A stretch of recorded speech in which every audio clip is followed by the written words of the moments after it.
We will start promptly. Okay. All right, so good afternoon and welcome once again to the Patent Literacy Symposium and this session, Literacy Leaders, a Key for Leveraging Literacy Equity. My name is Melissa Klug and I am joined by my colleague, Maggie Serpolowski, and we are excited to facilitate this session for everyone. Before we start, we have just a few housekeeping items to review. You can access the presenter handouts for this session, the presenter bios, and the conference schedule on the Patent website, and the link is provided in the chat for you. Just as a reminder, this session will be 75 minutes in length, which includes a 15-minute question and answer period. You can go ahead and put your questions in the chat or save them until that time. So to access the closed captioning for this session, just go ahead to the bottom of your screen and click on CC Live Transcript on the Zoom control panel. If you experience any technology difficulties, please go to the technical support guides area above the schedule on the symposium page. So please keep your video feature off and stay muted to eliminate any potential distractions during the presentation portion of our session. We would love for you to tweet out or share out on social media all you're learning from the Patent Literacy Symposium today. And the hashtag for the symposium is in the chat. It is PatentLit 2022. And now we are excited to introduce you to our presenters, Dr. Maria Murray and Stephanie Finn. Hello, everyone. I'm muted. Hi, everybody. Hello. Welcome to our talk. Hi there. All right. Stephanie, are you still there? I am. Okay. Let's get started. So leadership, a key for leveraging literacy equity. And we're going to start off on our whys and our passion and the urgency for this. And so I am finishing up my 25th year in education, and my experience has been a classroom teacher in multiple grade levels, a reading interventionalist, and now I work as a district literacy coach for the West Genesee School District, where 7 years ago, we began the transformation of our reading instruction to align with the science of reading. Just to give you a little background information about West Genesee, it's a relatively large suburban school district outside of Syracuse, New York, with approximately 4,500 students. We have 4 elementary schools that are K-4, 1 intermediate school, it's a 5-6 building, a middle school, that's a 7-8, and then our high school for grades 9 through 12. West Genesee has a graduation rate of about 95% of the students, and we have 5 of our buildings that qualify for Title I funding. So I'd like to begin by sharing our West Genesee story of transformation of our literacy practices with you to set the stage for our presentation today, since leadership had an essential role in leveraging literacy for all in our district. And I'm willing to bet that this story many of you can relate with. So how did the transformation begin at West Genesee? So let me take you back 7 years. So at West Genesee, we have a teaching center, which is in partnership with Syracuse University. And in this teaching center, individuals, educators are provided professional development support and services. So with this funding, we have teachers that work on collegial circles, action research projects. And at one of our largest elementary buildings, which also happened to be the building with the most need, the grade 2 teachers received money to explore data. And the focus at the time was comprehension, because we had students that could not understand what they've read. So, and just to kind of lay the foundation, at that time, we were very whole language based and text gradient approach to reading instruction. So as we were doing this collegial circle and working with the data, we realized quickly it was not a comprehension issue. So when we drilled down to the weaknesses, there were weaknesses in decoding. And at that time, as an instructional specialist in the building, I would see that water cycle of intervention, right? So we would provide additional support outside of the core instruction, targeted intervention, explicit, systematic, and sequential phonics, only to have them exit to tier 1 support instruction to come back again when we universally screen. So it was that water cycle that was happening. So we knew we needed to change. So with the collected efforts of the 7 second grade teachers and the instructional support in the building, we used this PD funding to build our knowledge in the science of reading. And it was really important that we started there with building our knowledge and building on our understanding. We knew something was not right. We couldn't quite put our finger on what it was, but we knew we needed to kind of, with that mantra of lifelong learning, we knew we needed to learn more. So we received permission for the one grade level, that grade 2 team, as we knew something was different and needed to happen, that we were able to do a pilot. So we piloted a different approach to reading instruction in our core, and just in the half year, so from September to our universal screening again in January, we saw success. And by success, I mean that we had in that half year, our lowest performing grade 2 group outperformed what was deemed at the time as our blue ribbon school on oral reading fluency. So this was really the pebble that was dropped in the water that started the ripple of change here at West Genesee. It also allowed our administration and everybody else to take notice, to say, okay, what is that one building in that grade level doing? So that was really exciting to see. So where did we start then as a district? How did we really make this transformation happen at the district level? So I transitioned into a literacy coach for the district, and my coaching partner at the time was the special education literacy coach, and that's Dr. Heidi Bevering-Curry, who's now the Chief Academic Officer at the Reading League. And it was evident that we could not intervene ourselves out of a tier 1 problem, right? So we knew we needed to turn the spotlight back to tier 1 instruction. And this was going to take a collective effort with administration leading the change. So we began by turning the spotlight to us and saying, okay, let's survey and look at what we have in place for literacy and our programming. So we did a materials inventory, which we'll show you a little later in the presentation. And we realized that at the time we were not consistent or vertically aligned in our literacy materials, in our practices, in our instruction. And we really had lack of knowledge in what each piece or each area was for literacy instruction. So where did we go next? It was building the knowledge of the research base in the science of reading. At that time, we didn't have a lot of the resources that are accessible as they are today, but we did create this binder that we shared with our leadership team, and we needed to get them on board. So even though this transformation began as a grassroots effort with one grade level in one building, to make this transformation change in a district, we needed to have our administration, our building administration and our district administration to buy in and support the understanding. So the binder of research and information was shared with all of our elementary principals and our assistant superintendent in charge of curriculum and instruction. And we were fortunate, and I'm still fortunate, to have leadership that listened to us, supported the change, responded to the data, and really didn't block us, get in our way, because they believed in the mission. And they really allowed us to leverage our expertise.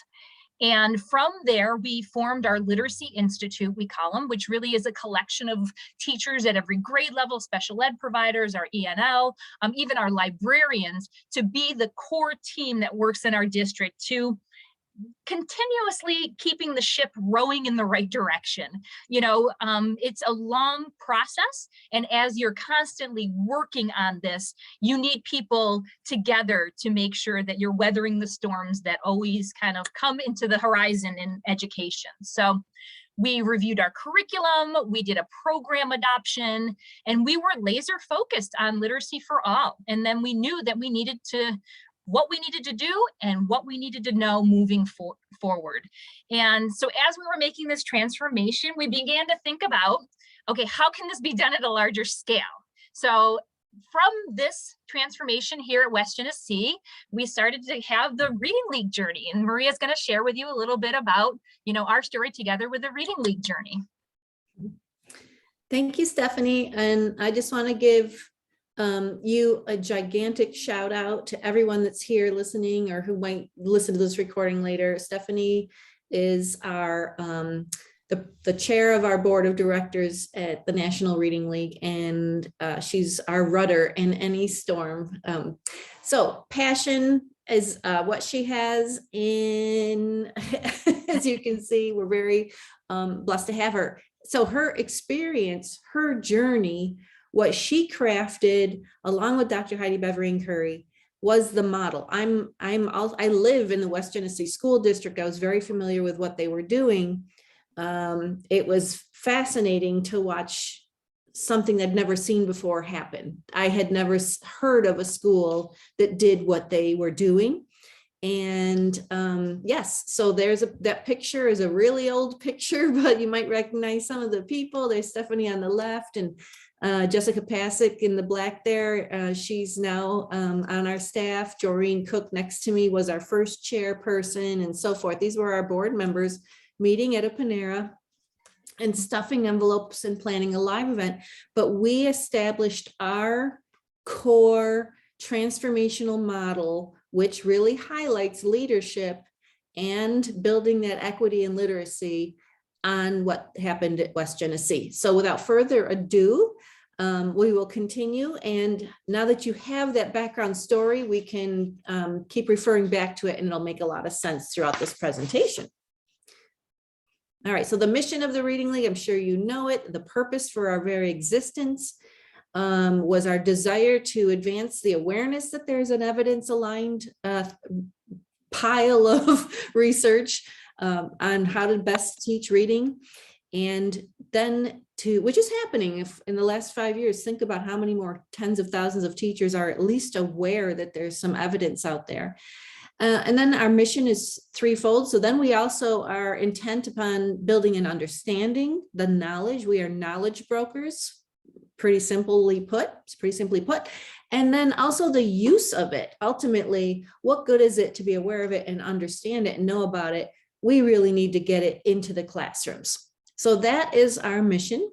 And then ultimately the vision is that all educators, whether they're parents, tutors, classroom teachers, special educators, you name it, and specifically leaders, they will know how to best teach all of our students, and then we will get phenomenal reading outcomes we can finally be proud of.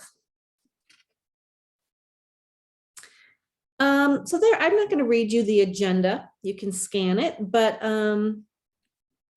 there are a lot of stakeholders who have responsibility, a lot of stakeholders out there who have responsibility and power to make educational equity a reality, or at least begin to create that, right?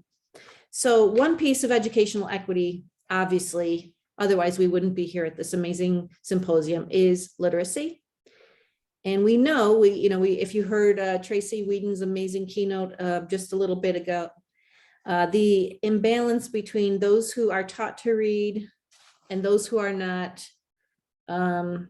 particularly for children of color, should nauseate all of us.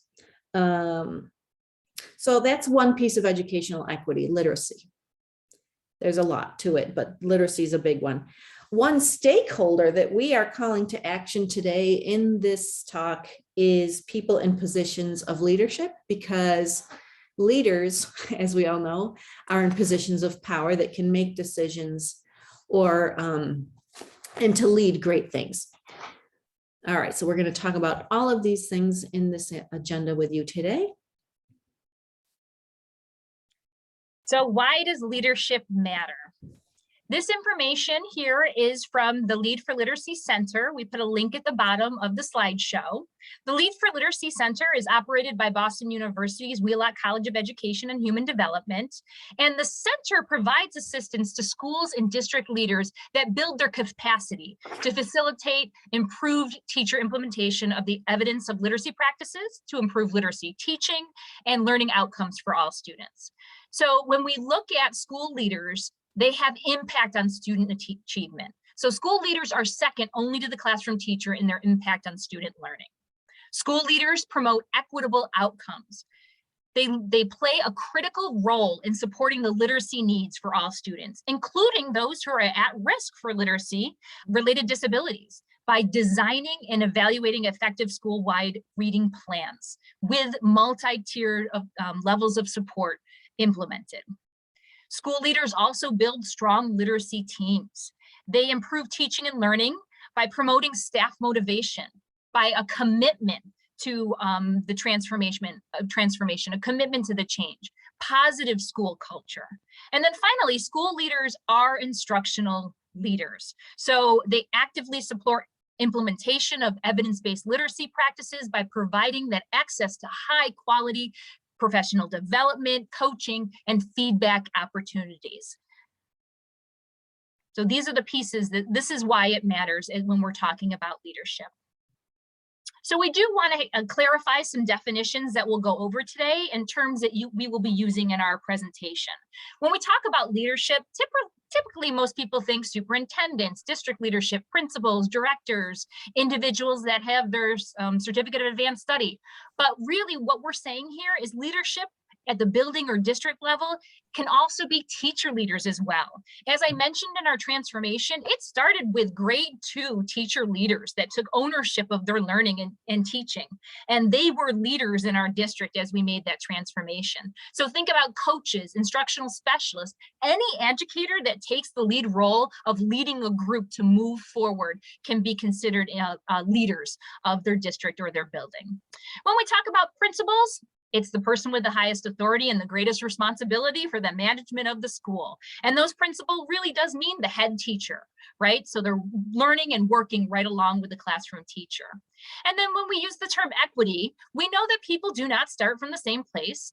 And equity is about recognizing this, we make adjustments to those imbalances. So we focus on taking these opportunities to present to students and infusing them with support and the resources to turn the educational system into a level playing field. So equity and literacy, Maria will share with you. Excellent. Yep. And I love how we include teacher leaders, because we've seen like more action with these lone wolves and these one or two paired off people. We'll talk about that. All right, makes me excited. I want to jump in. I'm going to not do that. So I'm not also going to read this either, but why does all of this matter? You can read those bulleted things if you like. I hope you do. But literacy provides an opportunity to participate as equals in a society. I have some things that I usually share that aren't on this slide to just prove a point. I don't know if my camera's on. I hope you can see this. This is a book. It's an old one, 2003. I've ordered a new one if it's out there, but this is the U.S. Department of Ed National Center on Education Statistics, and these are the National Assessment of Adult Literacy. So why do we have the Reading Excellence Act, the No Child Left Behind Act, the Race to the Top? You know, why do we have presidents and governors caring about literacy? Well, if we were to read the chapters within this book, here are the headings. What are the demographic characteristics of people with low literacy by race, ethnicity, language background, household income, all related to poverty? Of course, highly related, education and literacy. They measure people whose literacy levels are low on their highest level of educational attainment, age of school completion. Another chapter is titled Employment, Earnings, and Job Training. So what are people doing in terms of employment and wages and job skills and public assistance participation? Chapter 5 is literacy in the family. So what's going on in the home as far as educational resources, school involvement. And finally, chapter 6 is community and civic involvement.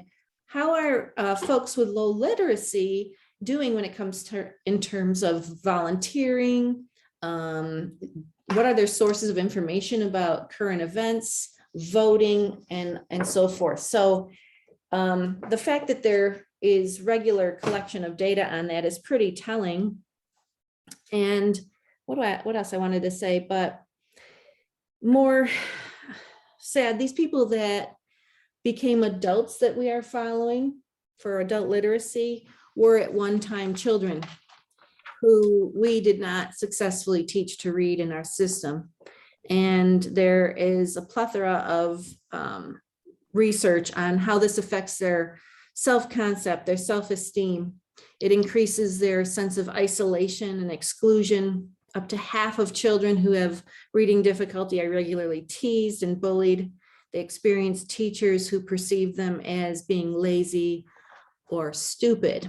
So these are just some little bits that I've culled over the years from various Journal of Adolescent Psychology and so forth.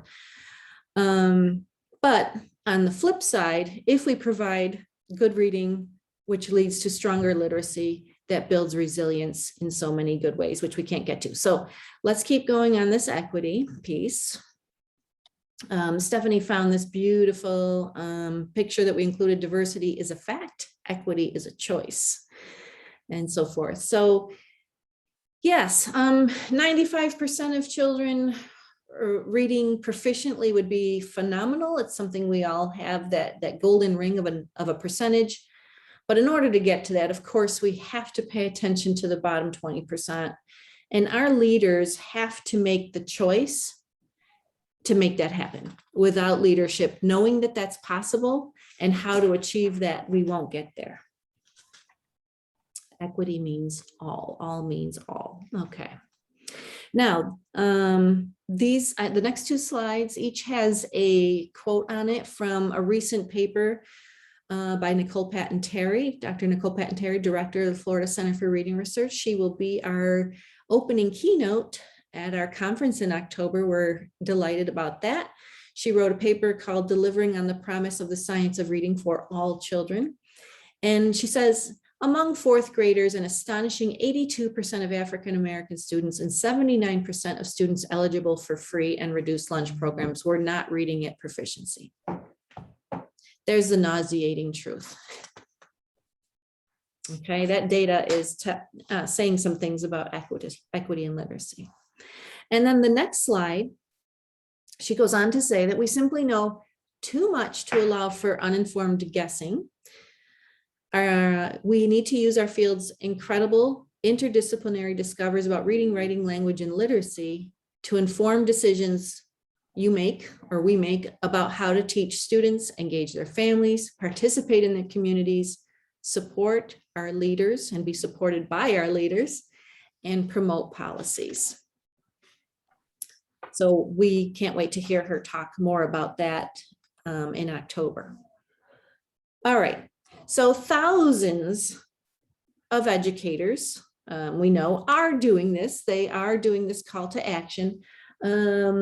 I hope everyone has downloaded a free copy of the Defining Guide. We also have some nice paper copies, and you can go to the Reading League's website for either of those.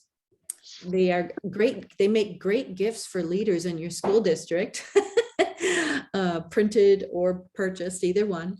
So we call on educators. We have a bunch of, pages. It doesn't matter. Towards the end of the booklet, the Defining Guide, there are numerous calls to action, because this cannot happen just with the thousands of educators who in recent handful of years are really gobbling up knowledge about the science of reading. So we say that we want them to embrace opportunities to learn about the science of reading, reflect upon their current practice, and challenge any approaches to reading instruction that are not aligned with the scientific evidence. And so many are doing this. Many do report that they are lone wolves. Those are the teacher leaders that Stephanie alluded to. Their administrators and districts may not be aware or supportive. And sadly, when that's the case, it's hard to create a sustainable, permanent shift. So teachers in isolated, little groups of powerful teacher leaders might still not have what it takes to create that. They can spark it, but it might not stay. So we have an additional call to action or two in the Defining Guide.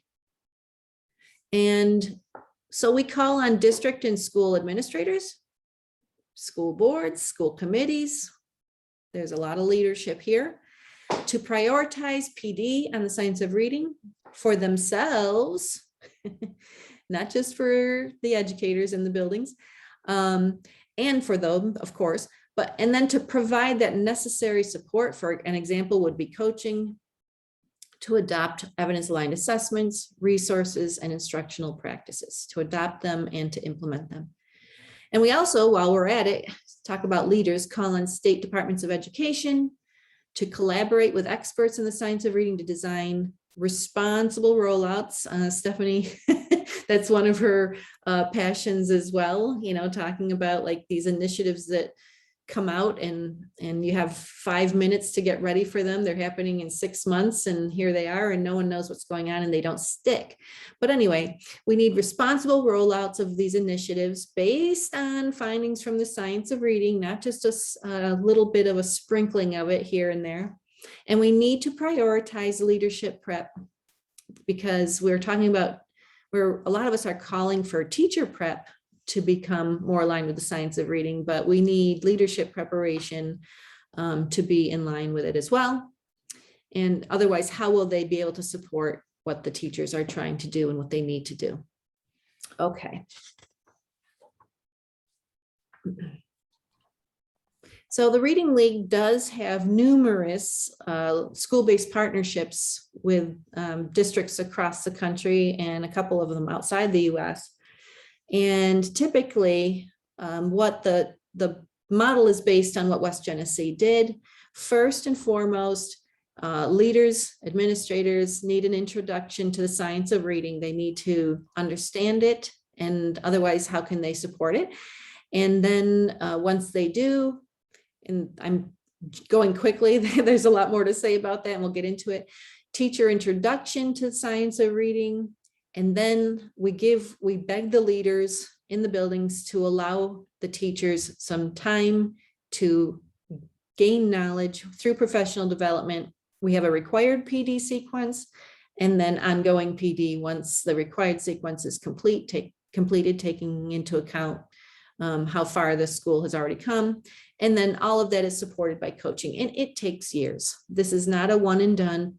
The Reading League won't do one and done PD in a building. So we can't get a phone call saying, can you come in and talk about vocabulary for a few hours? We won't do that because we've all done that before and it doesn't lead to the change. So in red here in this cycle that takes years, it keeps going. If a new leader comes in a building, we need to get them involved in this. If new educators are hired and so forth, it just is a system that it needs support throughout. And now we can move here. I want to get to your part, Stephanie. How are we doing on time?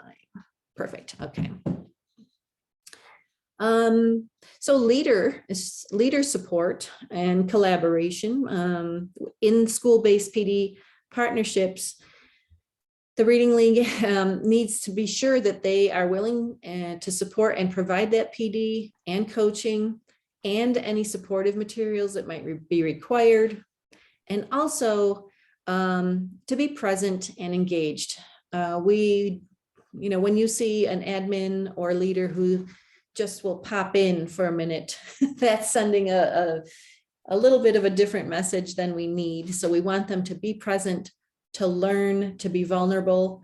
I'll talk a little bit more about that starting now on the next slide. Super. And like Maria said, it takes the leadership at the district level and the building level to make this transformation. If we had not had that at West Genesee, we would have had pockets of teachers that would have just done their own thing in the one school in the district. I mean, it took them to get started in that grassroots effort, but then it took the leadership to make it take hold as a district level. So that is so important. This is a quote from Jack Sylvia. He's an assistant superintendent and chief academic officer at Bethlehem Area School District. And if you just take a moment to read this quote, it is from the Education Advisory Board Science of Reading Implementation Guide. So like I said, there are a lot more resources out there for leaders to support you in implementing the science of reading and aligning your practices and making this transformation of your literacy instruction.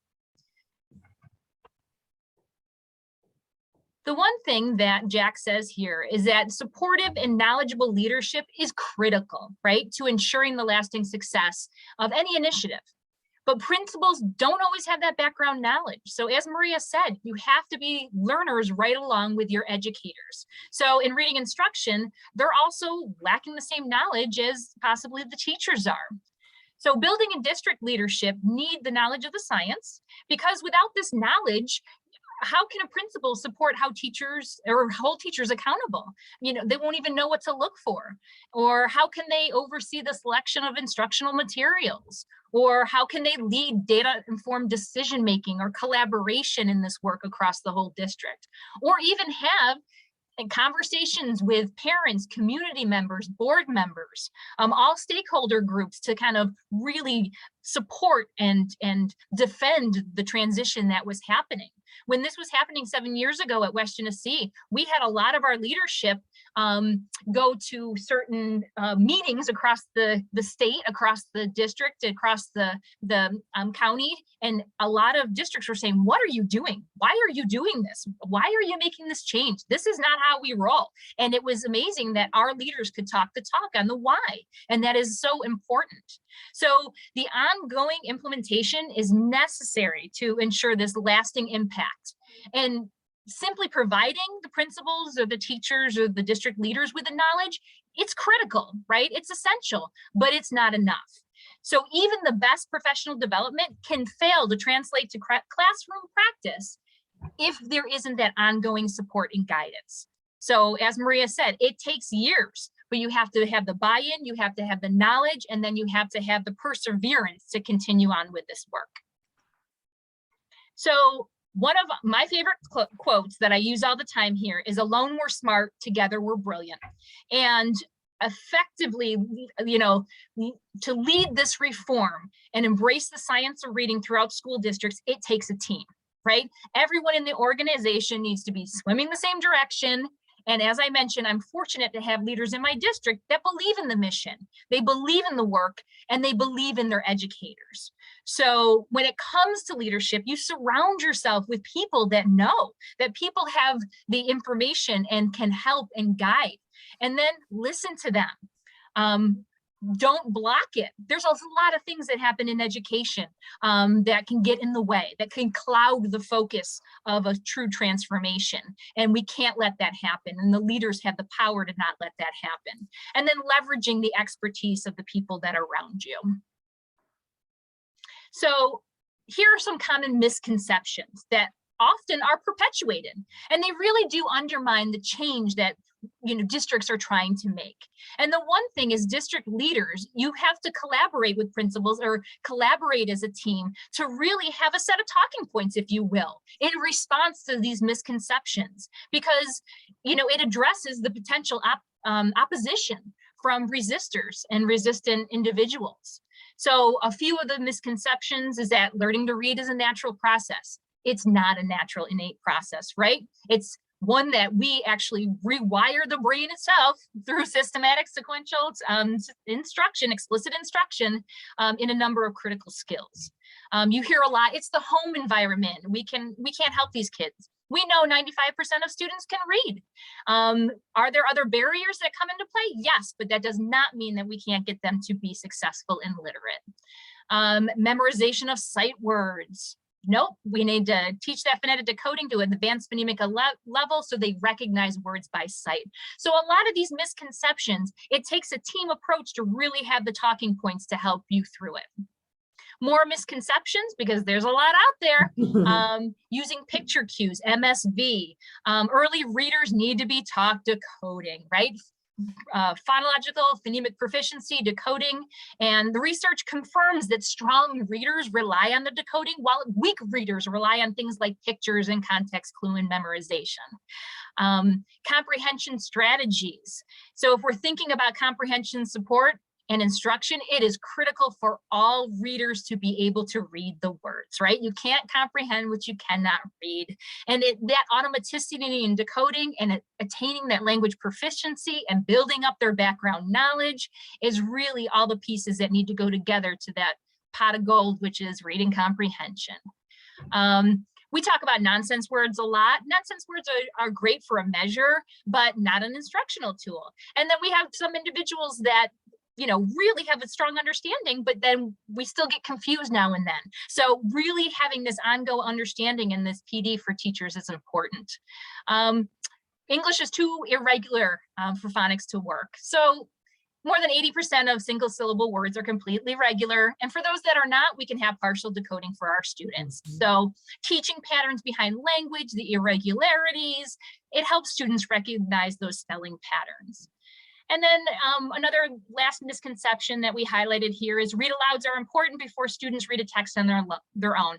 Teacher-led read alouds are incredibly valuable for exposing students to rich language and increasing their excitement for reading, but it's also important for students to, read and apply their skills. So it's one of those things that you're doing it reading to and reading with.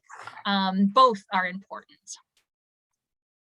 So moving along here, leadership critical for literacy. So as I mentioned, simply providing principals and teachers with the knowledge of the science of reading, it's critical, but it's certainly not enough. It's essential, as we say, but not sufficient. So even the best professional development can fail to translate to classroom practice without that ongoing support and guidance. And it takes time and it takes perseverance, because making change in education is not an easy task. We know that.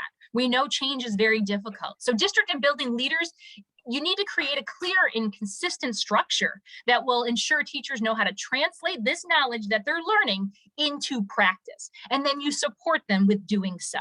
So explicit implementation guidance, frequent feedback can help teachers and principals make sure their students benefit from all the information, the scientifically informed reading instruction. Setting up systems for success, that means schedules, promoting areas of collaboration, time in the day, working together, and giving teachers the training and being able to sustain that for the resilience of the teachers and also for your turnover, because we know turnover happens in education. So have a plan for that. One of the things that I do here at West Genesee is I do all new to grade level, new to West Genesee coaching cycles at the beginning of the year, because they need to know how we do business here at West Genesee. So getting them on board right when they come in to know exactly how things are run in our district is very important, especially when you have that turnover. So now let's talk about building the knowledge for everyone. So as an example of a typical thing we see when we build knowledge for everyone, be they teachers or admins or whomever, is the spiral rope. So that's why we have that image here. So as we said earlier, if your leaders aren't completely bought in yet, if you're just starting this journey and you see people begging for advice on this all the time, we always suggest building it on your own, bringing one or two people alone, starting to do what you will see in this video, which we hope will prove a beautiful point. It's a few minutes long.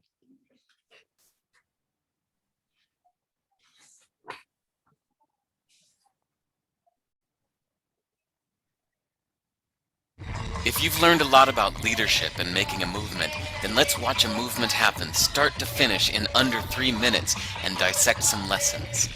First, of course, a leader needs the guts to stand alone and look ridiculous. But what he's doing is so simple, it's almost instructional. This is key. You must be easy to follow. Now here comes the first follower with a crucial role. He publicly shows everyone else how to follow. Notice how the leader embraces him as an equal. So it's not about the leader anymore, it's about them, plural. Notice how he's calling to his friends to join in. So it takes guts to be a first follower. You stand out and you brave ridicule yourself. Being a first follower is an underappreciated form of leadership. The first follower transforms a lone nut into a leader. If the leader is the flint, the first follower is the spark that really makes the fire. Now here's the second follower. This is a turning point. It's proof the first has done well. Now it's not a lone nut and it's not two nuts. 3 is a crowd and a crowd is news. A movement must be public. Make sure outsiders see more than just the leader. Everyone needs to see the followers because new followers emulate followers, not the leader. Now here come 2 more people, then 3 more immediately. Now we've got momentum. This is the tipping point and now we have a movement. As more people jump in, it's no longer risky. If they were on the fence before, there's no reason not to join in now. They won't stand out, they won't be ridiculed, and they will be part of the in crowd if they hurry. And over the next minute, you'll see the rest who prefer to stay part of the crowd, because eventually they'd be ridiculed for not joining. And ladies and gentlemen, that is how a movement is made. So let's recap what we've learned. If you are a version of the shirtless dancing guy, all alone, remember the importance of nurturing your first few followers as equals, making everything clearly about the movement, not you. Be public, be easy to follow. But the biggest lesson here, did you catch it? Leadership is overglorified. Yes, it started with the shirtless guy, and he'll get all the credit, but you saw what really happened. It was the first follower that transformed a lone nut into a leader. There's no movement without the first follower. See, we're told that we all need to be leaders, but that would be really ineffective. The best way to make a movement, if you really care, is to courageously follow and show others how to follow. When you find a lone nut doing something great, have the guts to be the first person to stand up and join in.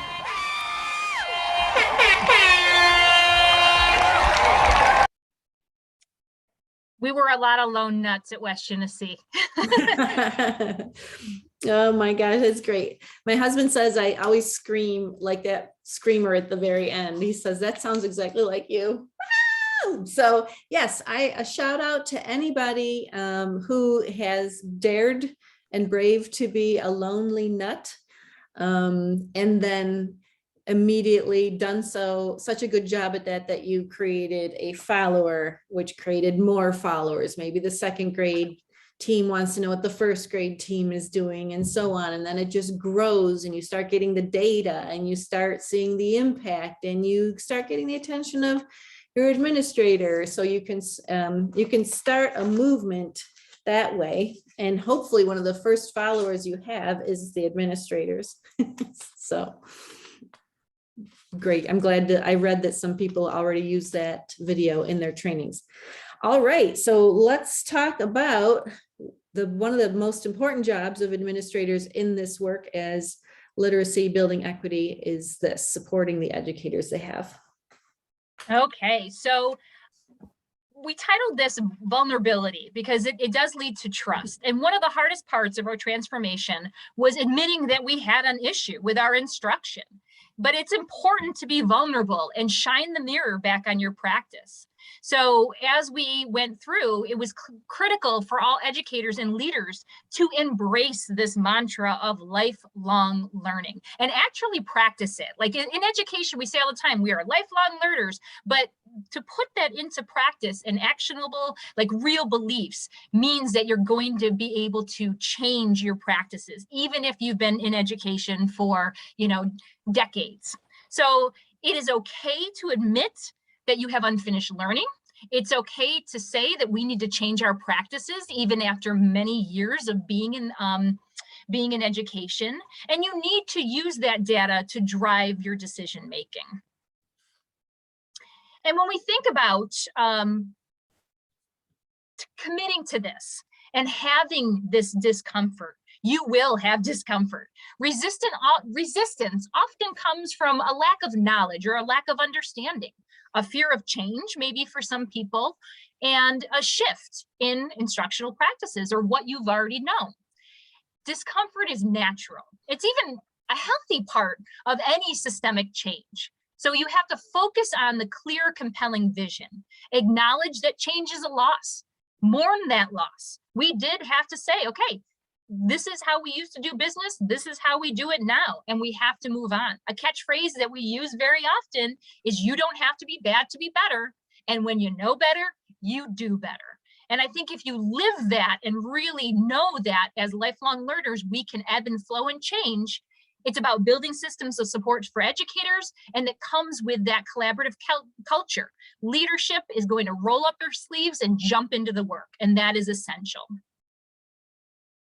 So how can leaders support educators? Ensure that there's systems in place, processes in place throughout the district, to help with workshops and trainings and coachings and, professional learning communities so that they can collaborate together.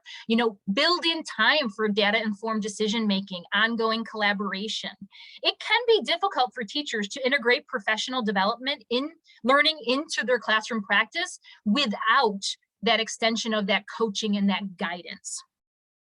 And it really does help educators translate theory into practice.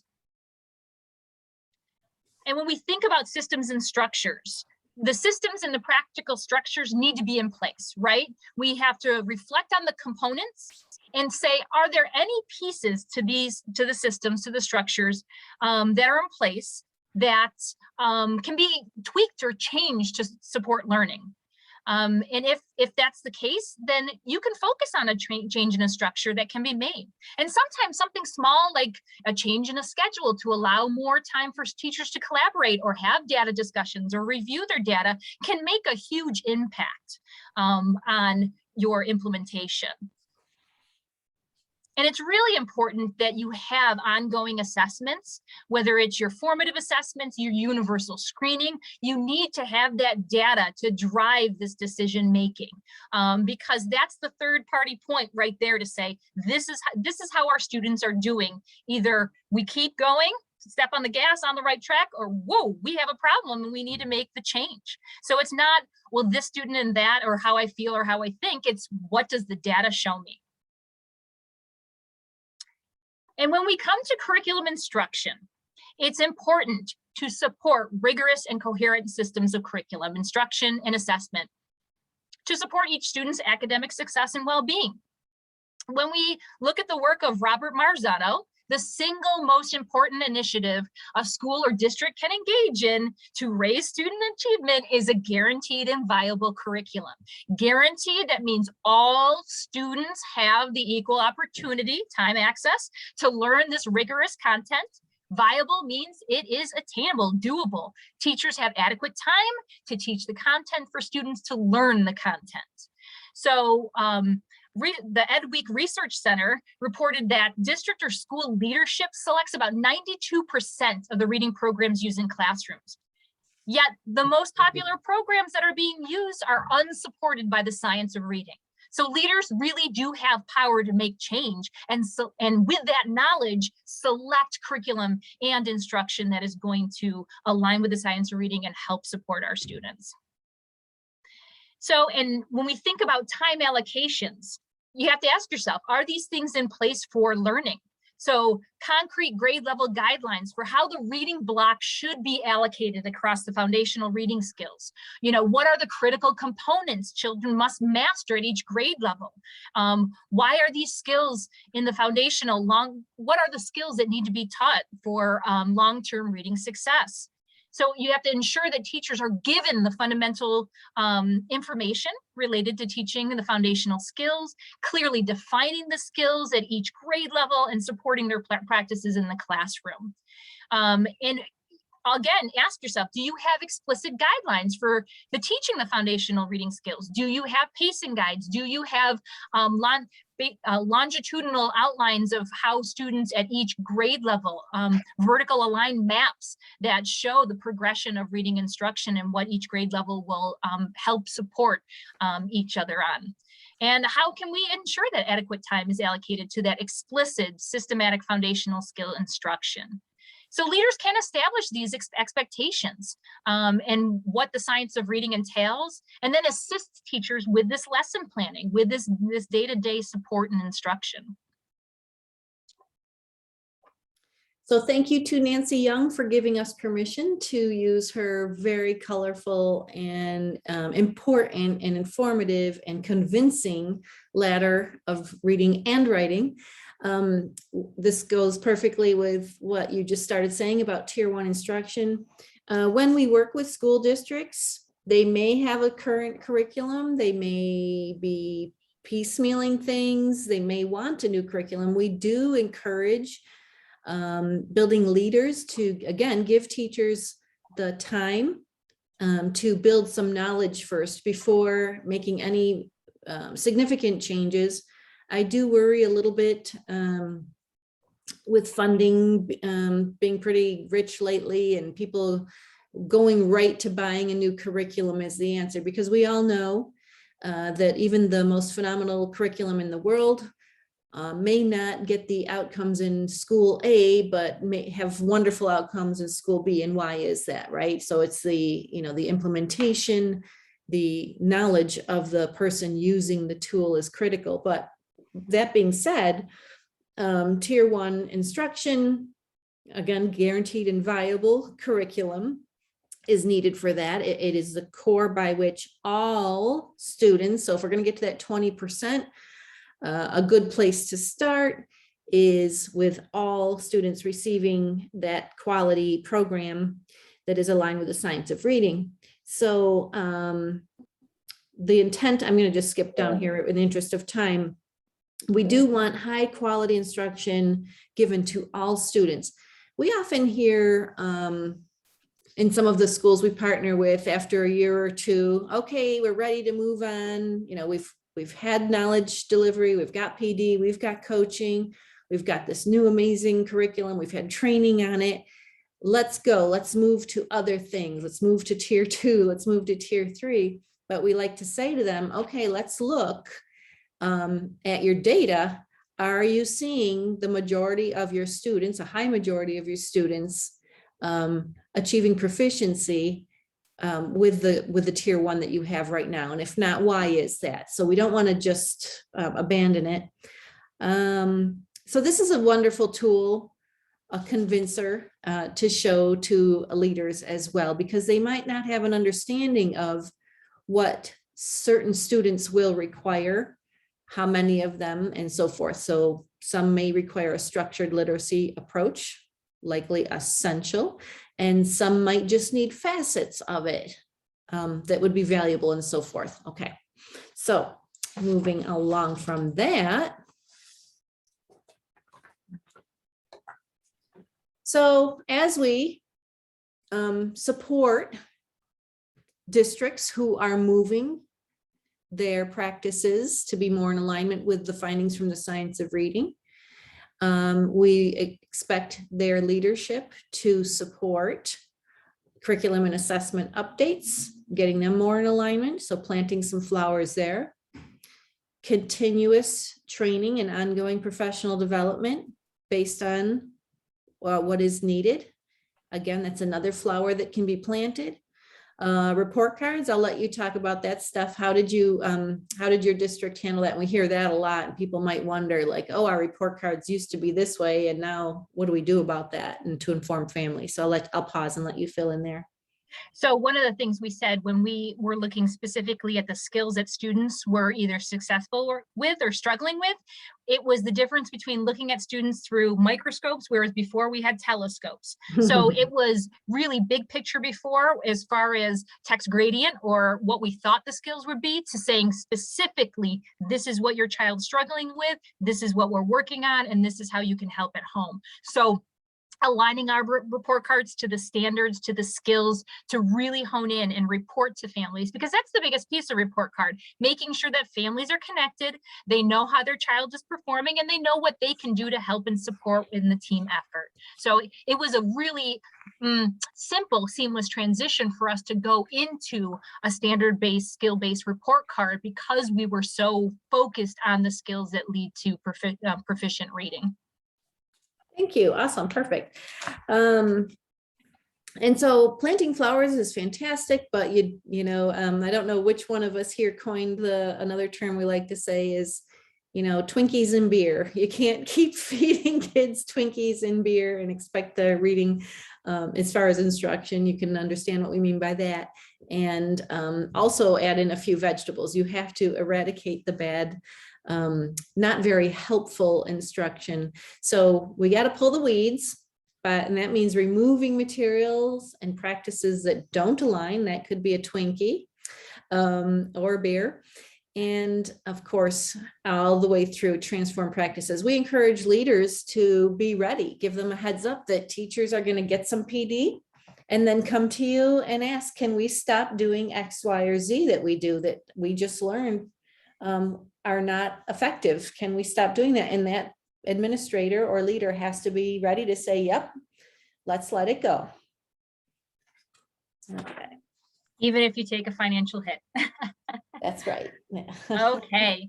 So a key piece to this ongoing work is observations and feedback. So setting up systems for self and peer observations. And I'm not just talking about evaluations or formal observations. I'm talking about times where teachers can work together and get in each other's classrooms and in a non-evaluative, constructive purpose for these observations. Something like in implementing instructional rounds. So by creating these look-fors and checklists, leaders can, help determine district-wide priorities for instructional practices. And you can overcome some of the resistance by allowing teachers having choice and control in the process of, observations and feedback. We have something here at West Genesee called Pineapple Week, because pineapple is the symbol of friendship and hospitality. So we build it into our yearly calendar where teachers can visit each other's classrooms. And then leaders are encouraged in these visitations by covering classes. You can cover a teacher's class while that teacher goes and visits another class. I mean, it gives you information on how that class is going. You can see the instruction. So this isn't just the formal piece of the evaluation, but this is like the informal learning that happens when we work together.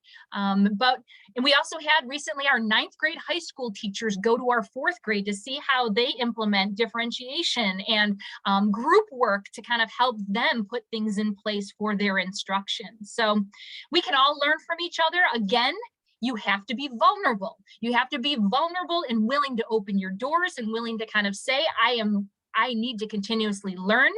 And that's the only place where you can break down these silos of instruction where we're really truly collaborating to help, move forward. So how do we get leaders on board? This is the why, right? Dr. Louisa Moats. The most fundamental responsibility is teaching students to read, right? This is the why, this is the important work. You need to know it, you need to live it, you need to believe in it. And then it is easier to stand by your decisions, especially difficult decisions, which we know you face day in and day out, because you ground yourself in this understanding and you ground yourself in the why. And it is understandable. There are many things on your plates as a district or building leader. It's a constant juggling act. But when you have this understanding of the importance, it helps to prioritize. So improved literacy will lead to better overall school health. So all those other things like referrals or trauma or attendance or behavior or, state test scores or family connections that are things that are things that you have to juggle on a daily basis. Knowing that you're grounding in yourself, that all means that all of our children will be successful with literacy because we're setting the stage for them for future success, not only academically, not only in school, but for life. So when I shared my West Genesee story, I talked about getting our leadership on board, and we created this binder, this huge binder that we have a picture of here. And, I remember Heidi going into a principal's room and saying, okay, we're going to have a reading revolution and you all are leading it. And so building your knowledge and the understanding, and we found all this information and curated it, but there's so much available now. Like even the most recent, edition of the Reading League Journal has an article on the 5 action steps that leaders can take to transform, reading practices in a district. So the material and the information is out there as far as finding it and really building your knowledge to implement the science of reading and support your teachers. So as I mentioned, our starting place was reflecting on the current materials and practices. When we did that, when we shined the mirror back to ourselves, we knew we were not aligned vertically. We knew we had literacy materials that were not aligned to the science of reading. We knew that our practices and instruction, we were not moving the same direction. You need to see it to believe it, right? We needed to kind of put it out there to say, oh, this is everyone's understanding before we can kind of say, what do we do? And then we said, okay, well, where do we go? And as Maria mentioned, you need to pull the weeds to plant the flowers, right? So it was about being transformative, not additive in our practices. Because for so long we would add more things and add more things to the instructional plate on the educators, where we were like, well, what do we take off? What do we get rid of before we add something on? And we had to have some really hard decisions about things that we wanted to get rid of when we pulled our weeds, because some people didn't feel like there were weeds at the time. So that comes with building our collective knowledge. And taking the first step of transformation, it's the hardest part, right? You have to surround yourself with the educators willing to do the work, right? The lonely nuts and the follower of the lonely nuts. You have to make tangible action plans, SMART goals for each step in the process, things that are attainable, things that are measurable, supportive and knowledge leadership. It's critical to ensuring the lasting success of an initiative. I mentioned in our conversation of the West Genesee transformation, we have a literacy institute that leads our charge every single year, and representation from our building and grade level. And it is consistent work in progress, and it takes a team to keep this ship afloat. So let's bring it home with making it stick. And if you had watched again Tracy Whedon's keynote, there was a lot of this in there. So it makes perfect sense. But I think when we are building a transformation from the ground up, or even trying to sustain one or reinvigorate it, these are important pieces to continuously keep in mind, right? And not just, well, of course, you start with gathering some really good data and analyzing it, using that data and prioritizing what you're going to do based on that, and then creating that action plan from the prioritization, and then actually carrying it out. But it's like a continuous loop. You don't just carry it out and end it and fizzle out. You constantly go back to the top and collect that data, admit what's not working, hit the gas on what is, etc. So Tracy did offer this exact table, which is wonderful. She said what we all can say, that it was so great when someone came to do PD, when we were educators, and someone would give us a theory and you'd be like, oh, great. But then you don't, well, how do I do it? And demonstration does help, and having people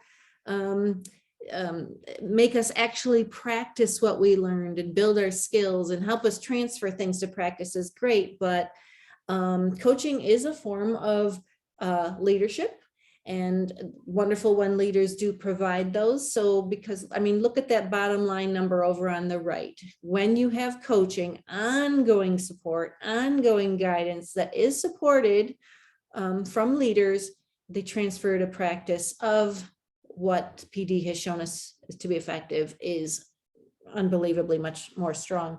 So we also have to build a crazy amount of a sense of urgency. So whatever materials or convincing artifacts we give to leaders to get buy-in has to come with that sense of urgency, whether it's the nauseating data,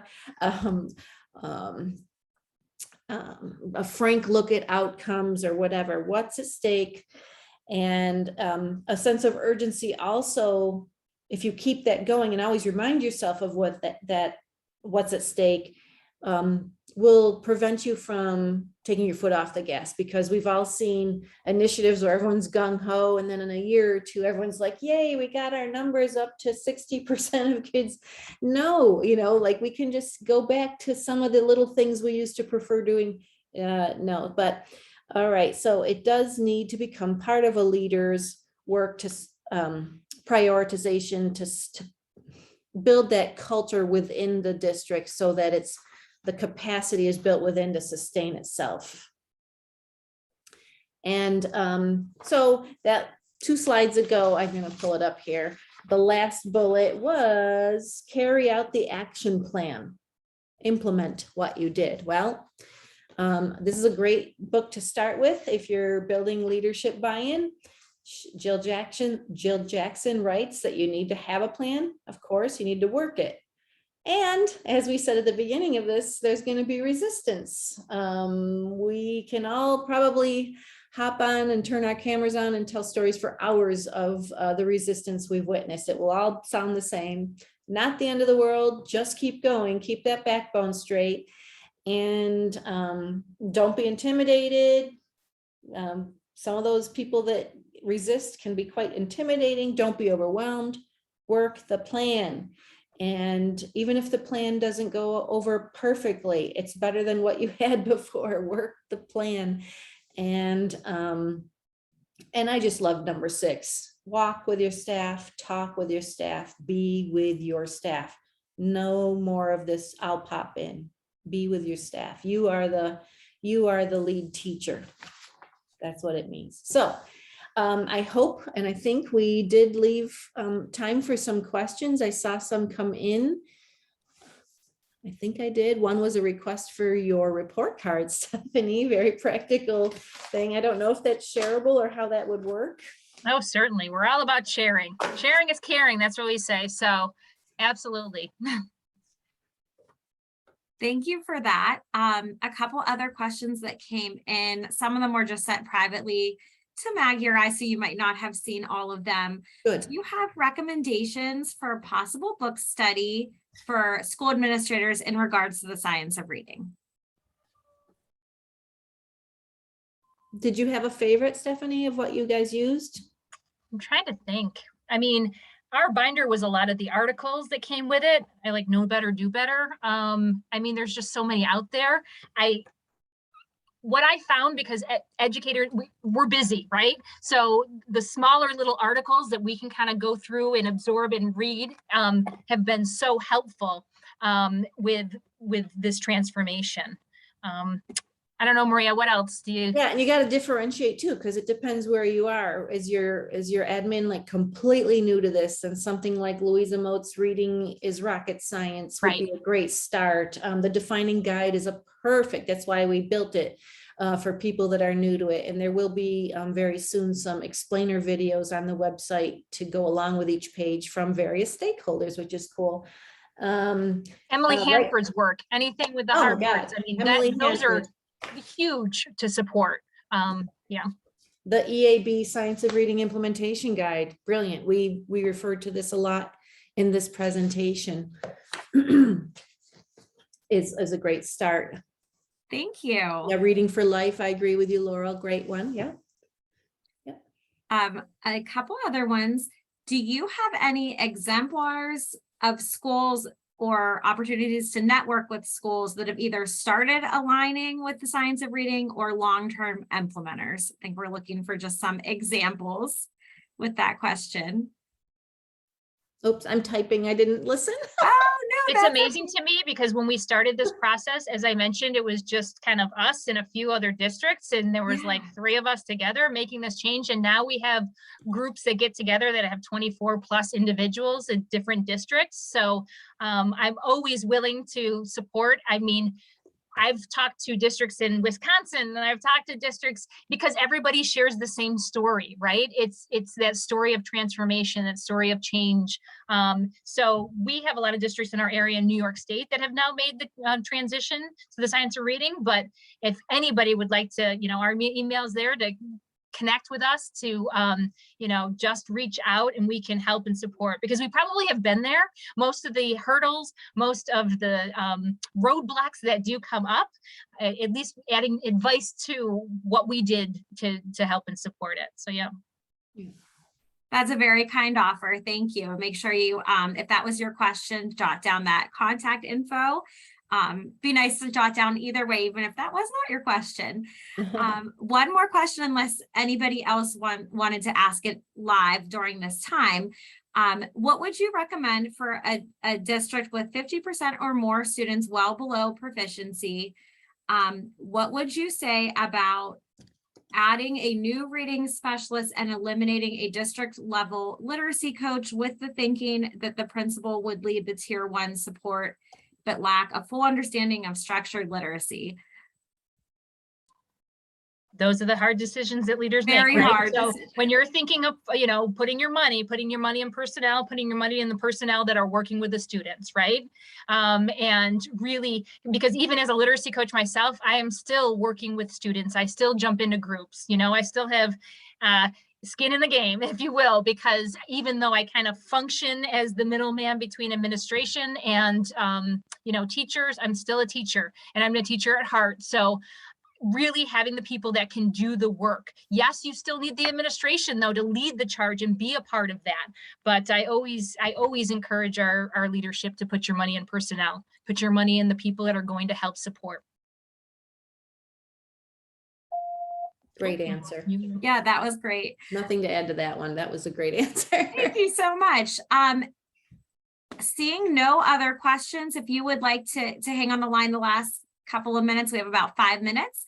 If not, Maggie did post in the chat the exit code if you are, as we wrap up this afternoon. I want to give a huge thank you to Dr. Maria Murray and Stephanie Finn for a wonderful session. That was really great, very engaging. Thank you so much. And thank you to all of you for attending this session today. Again, the session code is in the chat. Make sure you save the link for tomorrow. It will be live. Just save this code until then. And we thank you. If you have other questions, we have a few more minutes. You can go ahead and stay on or pop something in the chat for these ladies. We can take advantage of their expertise for a couple more minutes. If not, your next session is beginning at 3:30 p.m. Thank you so much. Have a great afternoon.